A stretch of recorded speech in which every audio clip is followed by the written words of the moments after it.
பூஜ்யாய ராகவேந்திராய சத்யதர்மரதாய ச பஜதாம் கல்பவ்ருக்ஷாய நமதாம் காமதேனுவே கிருஷ்ணாய வாசுதேவாய தேவகி நந்தனாய ச நந்தகோபகுமாராய கோவிந்தாய நமோ நமः.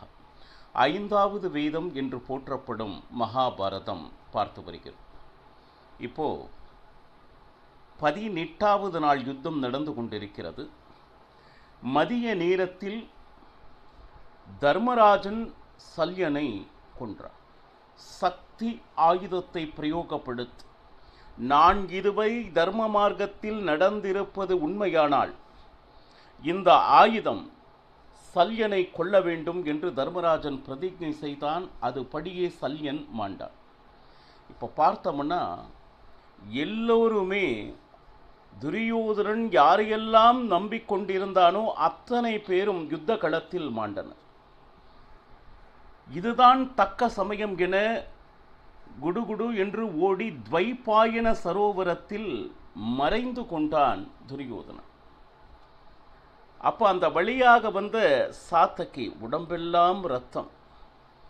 நகுல சகாதேவன் பிடியில் சாத்தகி இதை சஞ்சயன் மாட்டிக்கொள்ள சஞ்சயனை கொல்ல எத்தனைக்கும் பொழுது வேதவியாசர் வந்து தடுத்தார். இந்த யுத்த ரணாங்கத்தில் என்ன நடக்கிறது என்பதனை திருதராஷ்டிரனுக்கு இவன் சொல்ல வேண்டும், இவனை விட்டுவிடு என்று வேதவியாசர் கூறியவுடன் நகுல சகாதேவர்கள் சஞ்சயனை விட்டனர்.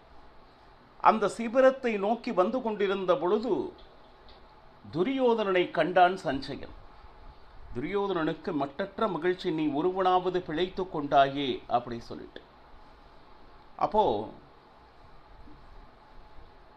நீ தயவு செய்து போய் விசிராந்தி செய்து கொள், நாளைய தினம் யுத்தம் எப்படி என்பதனை நாம் தீர்மானித்துக் கொள்ளலாம் என்று சஞ்சயனை அனுப்பிவை. மீண்டும் அந்த 3 பேர் ஓடிச் சென்றார்களே, கிருபாச்சாரியார், அஸ்வத்தாமன், கிருதவர்மன். இவா 3 பேரையும் சஞ்சயன் பார்க்க, அப்பா எங்கள் 3 பேர் மட்டும்தான் பிழைத்திருப்பார்கள் என்று நினைத்தேன், நீ இனியாவது உயிரோடு இருக்கிறாயே என்று கேட்க, இல்லை துரியோதனனும் உயிரோடு இருக்கிறான், இந்த இடத்தில் தான் இருக்கிறான் என்று சஞ்சயன் சொல்ல, இவா 3 பேரும் போய் துரியோதனனை காண துரியோதனனுக்கு மட்டற்ற மகிழ்ச்சி. அஸ்வத்தாமன் பலவிதமான வாக்குறுதிகளை கொடுக்கிறான். துரியோதனா, யுத்தம் முடியவில்லை, வா, நான் இருக்கிறேன், நிஜமான என்னுடைய பராக்கிரமத்தை பார் அப்படின்னு சொல்லும்போது, எனக்காக எத்தனை உயிர்கள் இந்த யுத்த களத்தில் மாண்டு இருக்கின்றன, இன்று நீங்கள் போய் விசிராந்தி செய்து கொள்ளுங்கள், நாளைய தினம் அவர்களை எப்படி எதிர்கொள்வது என்பதை நாம் யோசித்துக் கொள்ளலாம் அப்படின்னு சொல்லிட்டு இவா 3 பேரையும் அனுப்பி வச்சான். அப்போ இந்த நேரத்தில் அந்த இடத்தில் சில வேடர்கள் வந்தனர். வேடர்கள்னா வேட்டைக்காக அங்கும் இங்கும் திரிந்து கொண்டு இருப்பவர்கள். பார்த்தால் துரியோதனன் துவைபாயன சரோவரத்தில் இருப்பது தெரிந்தது. உடனே இதை பாண்டவர்களில் பீமனிடம் சொன்னால் தகுந்த சன்மானத்தை வாங்கலாம் என்கின்ற ஆசை அவரில் உதிக்க, நேரா இந்த பக்கம் பார்த்தீங்கன்னா துரியோதனன் எங்கும் காணாமே, அவனை இன்று நாம் எப்படியாவது கொன்று தீர வேண்டும் என்று அவர்கள் பேசிக் கொண்டிருக்கும் போது வேடன் மூலமாக விஷயம் தெரிய வருகிறது பீமசேனனுக்கு. உடனே, அதாவது மாலை நேரம் முடிய கூடிய ஒரு சமயம் அது. இந்த நேரத்தில் எப்பொழுது இந்த விஷயத்தை கேள்விப்பட்டார்களோ உடனே பாண்டவர்கள் அந்த துவைபாயன சரோவரத்தை நோக்கி வந்து கொண்டிருந்தார்கள். இப்போ இந்த 3 பேருமே இத்தனை நேரம் பேசிக் கொண்டிருந்தார்கள் இல்லையா, அஸ்வத்தாமன், கிருபாச்சாரியார், கிருதவர்மன். பாண்டவர்கள் வரும் ஓசை கேட்கிறது, இனி இங்கு இருக்க வேண்டாம், நிச்சயமாக அவர்கள் இன்று நம்மை கொன்றே தீர்வார்கள் அப்படின்னு சொல்லிட்டு இவர்கள் 3 பேரும் ஓடி ஒதுங்கினர். அப்போ அந்த நீருக்கு அடியில் மந்திரத்தை சொல்லிக்கொண்டு துரியோதனன் தன்னை மறைத்து கொண்டான். இந்த நேரத்தில் பாண்டவர்கள் தைப்பாயன சரோவரத்திற்கு முன் நின்று இந்த இடத்தில்தான் இருக்கிறான் என்பதனை உறுதி செய்து இப்போ தர்மராஜன் நிறைய விஷயங்களை பேச ஆரம்பித்தார். கிருஷ்ணா அவ்வளவு பெரிய மகாராஜன், சத்திரிய மன்னன், போயும் போயும் ஒரு நீரில் மறைந்திருப்பதற்கு உண்டான காரணம் என்ன? கிருஷ்ணன் சொன்னா, அவன் சாமானியன் அல்லை தர்மராஜா, மாய வித்தையில் அவன் ஒரு நிபுணன். அவன் தலை முழுக்க வஞ்சனை நிறைந்தது. நல்ல எண்ணம் அப்படின்னு சொல்லிட்டு கொஞ்சம் கூட இல்லாத ஒருவன் இந்த உலகத்தில் இருந்தால் அவன் துரியோதனன் மட்டுமே. இதையெல்லாம் துரியோதனன் கேட்டுக்கொண்டு இருக்கிறான் நீரில் அமர்ந்து கொண்டு. பாருங்க, தர்மராஜன் கிருஷ்ணனிடம் கூறினான், அவன் எங்கு மறைந்தாலும் கிருஷ்ணா, இன்று நாங்கள் அவனை விடமாட்டோம். இந்திரனே அவனுக்கு சகாயத்திற்கு வந்தாலும் இன்று அவனை நாங்கள் கொல்லப் போவது உறுதி. தர்மராஜன் வாயிலிருந்து வரக்கூடிய வார்த்தைகள் எப்படி அப்படின்னு பாருங்க. அது மட்டுமா அப்படின்னா, எந்த மாயையை பயன்படுத்தி தன்னை அவன் மறைத்து கொண்டிருக்கின்றானோ அந்த மாயையினால்தான் இவனை கொல்ல வேண்டும். அவன் எப்பொழுது அதர்ம மார்க்கத்தில் இருக்கிறானோ அப்போ அதர்மத்தை பயன்படுத்தித்தான் அவனை கொல்ல வேண்டும். இப்போ இதுல என்னன்னா, தர்மராஜன் நீரினை பார்த்து உள்ளே துரியோதனன் இருக்கிறான் என்பதை அறிந்து கொண்டு தர்மராஜன் கூறுகிறான், யாரு? துரியோதனனை பார்த்து, மகாராஜா, நீரில் ஏன் உங்களை மறைத்து நீங்கள் அமர்ந்திருப்பதன் காரணம் தான் என்ன? ஒரு காலத்தில் அகங்காரத்தின் சிகாமணியாக இருந்தவர் தாங்கள். இப்படி நீரில் மறைந்திருப்பது அவமானம் இல்லையா? அது மட்டுமல்ல, மோசமான வஞ்சகன் வேண்டுமானாலும் இந்த மாதிரி தன்னை மறைத்து கொள்ளலாம். யுத்தத்திற்கு பயந்து நடுங்கி நீரில் மறைந்து கொள்வர். ஆனால் மகாராஜா, நீங்கள் வீரன் இல்லையா? துரியோதனனை என்றையுமே பயந்தவனாக நாங்கள் பார்த்ததே இல்லை. அதுவும் சாமானிய வம்சத்திலா வந்திருக்கிறாய்? கௌரவ வம்சத்தில் பிறந்த சத்திரியன் நீ. வா வெளியே, யுத்தத்திற்கு வா. நீ நீரில் இப்படி மறைந்து கொண்டு இருப்பது தர்மமே அல்லாது. இன்னும் சொல்ல போனா, இப்படி மறைந்து ஒருவேளை நீ இறைந்தால் நரகத்திற்குத்தான் செல்வாய். இன்னும் சொல்ல போனா, உன்னை நம்பி வந்தவர்கள் அத்தனை பேரும் பலி கொடுத்து விட்டு பாருங்க, அவர் மேல் எந்த விதமான நன்றியும் இல்லாமல் உன்னுடைய உயிரை காப்பாற்றிக் கொள்வதற்காக நீரில் இப்படி மறைந்திருப்பது ஒரு வீரனுக்கு அழகா? நீ மட்டும் இந்த உலகத்தில் வாழ்ந்தால் போதுமா? உன்னை நம்பி வந்தவர்கள் அத்தனை பேரும் யுத்த ரணாங்கத்தில் வீழ்ந்திருக்கும் பொழுது அவ்வளவு உயிர் மேல் பயமா மகாராஜா உங்களுக்கு?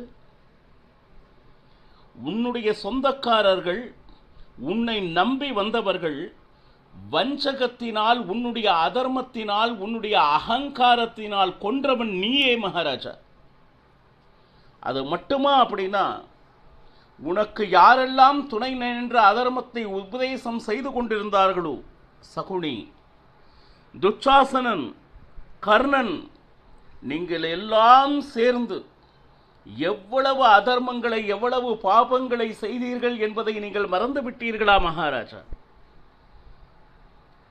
அவர்களையெல்லாம் சிறு வயதிலேயே அந்த மெழுகின் வீட்டில் தீ வைத்து கொள்ள எத்தனைத்ததிலிருந்து ஆரம்பித்து சபையிலே திரௌபதியின் அவமானம், பகடை ஆட்டத்தில் வஞ்சகமாக அவர்கள் சொத்துக்கள் அனைத்தையும் அபகரித்து இப்படி அதர்மத்தின் மொத்த ரூபமாக இருப்பவர் தாங்கள் மகாராஜா.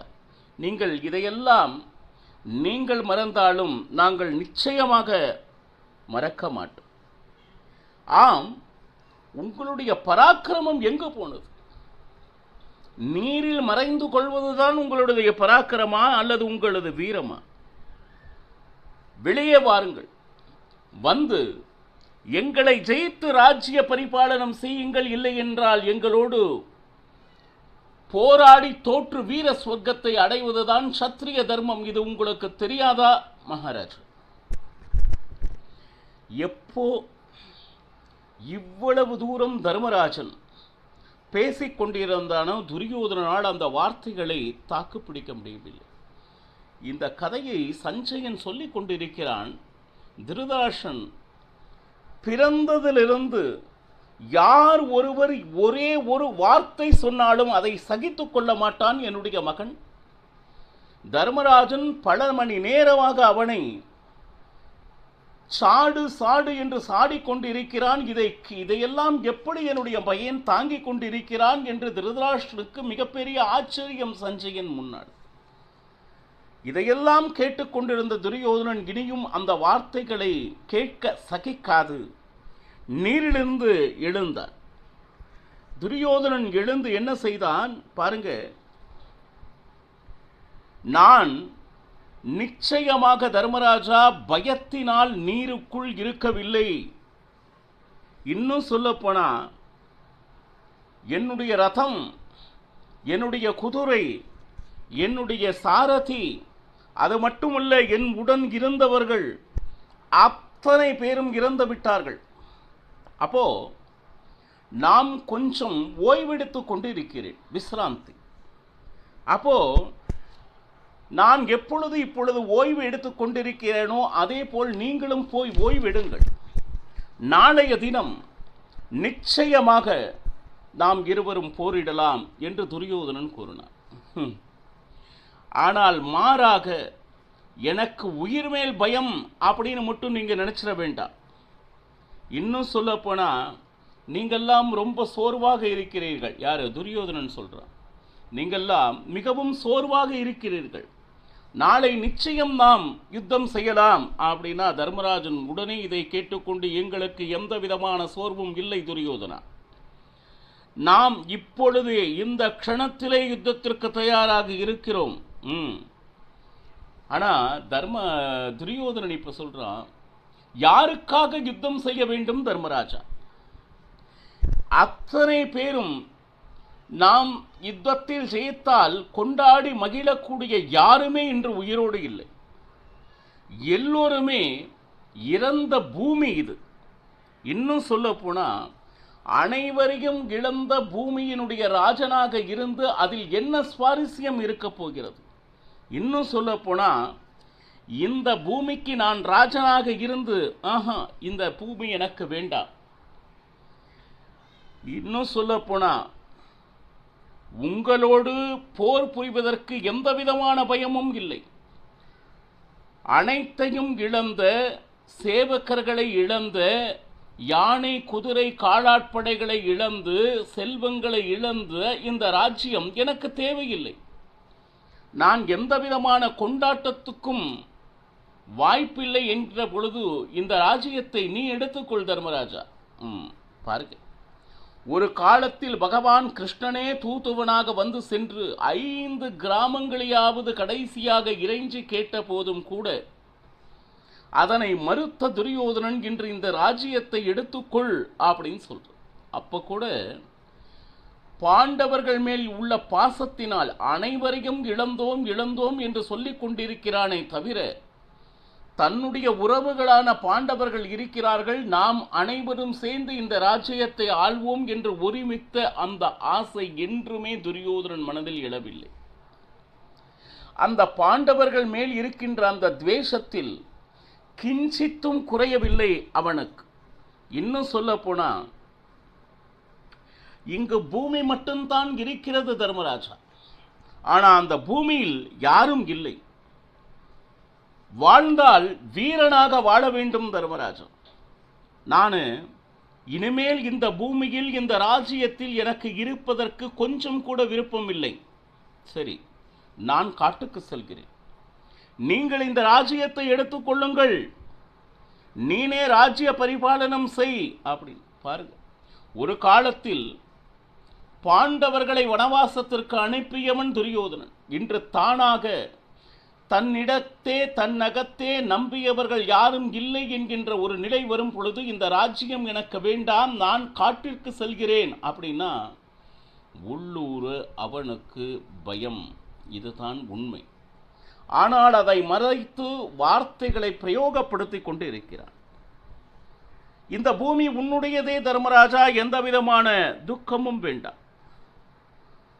என்னுடைய சொந்த பந்தங்களை எல்லாம் இழந்து இந்த ராஜ்யத்தை ஆண்டு இனிமேல் உயிரோடு இருக்க எனக்கு கொஞ்சமும் விருப்பம் இல்லை. ஏன்னா இந்த ராஜ்யத்தில் எதுவுமே இல்லை. இன்னும் சொல்ல போனா, பேசக்கூடாத பேச்சையெல்லாம் பேசிக்கொண்டிருக்காதே துரியோதனா என்று தர்மராஜன் சொன்னான். ராஜ்யத்தை கொடுக்கிறேன், நீ என்ன கொடுப்பது? ஒரு காலத்தில் ராஜனாக இருந்தாய், நான் கொடுக்கிறேன் கொடுக்க மாட்டேன் என்கின்ற வார்த்தைகளை ஒருவர் கேட்டுக்கொண்டிருந்தனர். இப்பொழுது உன்னுடைய ராஜ்யத்தில் யாருமே இல்லை, நீயாக இது உன்னுடைய ராஜ்யம் என்று நினைத்து கொண்டிருக்கிறாய். இந்த ராஜ்யத்தை கொடுப்பதற்கு நீ யார்? இதோ யுத்தத்திற்கு தயாராக இருக்கிறோம், எங்களை ஜெயித்து நீ ராஜ்யத்தை மறுபடியும் ஆள், அதை பற்றி கவலை இல்லை. தர்மராஜன் தெளிவாக பேசிக்கொண்டிருந்தான். இன்னும் சொல்லப்போனா பகவான் கிருஷ்ணனுக்கே மிகுந்த ஆச்சரியம், தர்மராஜனா இப்படி பேசுவது அப்படி சொல்லிட்டு. இதையெல்லாம் கேட்டுக்கொண்டிருந்த பகவான் கிருஷ்ணன் இனி அடுத்து என்ன நடக்க வேண்டும் என்பதனை ரொம்ப தெளிவாக தர்மராஜனிடம் கூறினார். என்ன என்பதனை நாளையும் பருகலாம். சர்வம் ஸ்ரீ கிருஷ்ணார்ப்பணமஸ்து. ஹரே ஸ்ரீனிவாசா.